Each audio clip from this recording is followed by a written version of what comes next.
Omaha's bio-containment unit recently celebrated its 10th anniversary, but it really only saw the first patient last fall. In depth tonight, Brian Master reports on how attitudes have changed towards those who work there. When Dr. Rick Sacra came to Omaha as the city's first Ebola patient last September, the learning curve on the deadly disease for all of us was a steep one. The 40 or so people caring for him never expected the backlash once they left their shift inside the bio-containment unit. Weeks later, the stories began to surface. Children of bio-containment unit staffers were uninvited to children's birthday parties. One worker was prevented from seeing a newborn in the family. Another nurse questioned whether she was fit to coach soccer.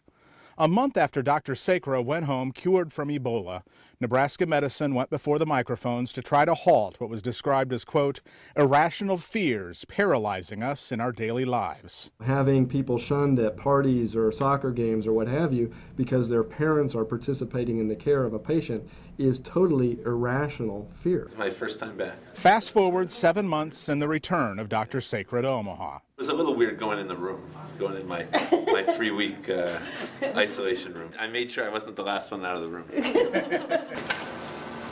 We asked around, have those irrational fears subsided as time passed? And we're very resilient. Trauma and Preparedness Director Nurse Shelley Sweethelm remembers the early days well. Whenever you have something that's unknown, I think it's just a matter of re-education, and I think that those are all normal things for people to go through. The staff reacted to the shunning by talking it out. In healthcare, you're always dealing with difficult situations, and so I think it's just a matter of, getting upset about it or worried about it was never going to be helpful. So I think we really coached our staff at that time, too, to really take a moment and step back and think about, is this an education opportunity? And as far as perceptions changing? We went from a period of total unknown to a period where I think the community of Omaha and Nebraska and then basically the country supported us and trusted us. And this staff knows they'll be tested again. It's not just about Ebola anymore. We need to think about what's next and not have ourselves be caught off guard. With photographer Jim Hinchuk, I'm Brian Master reporting, WWT 6 News.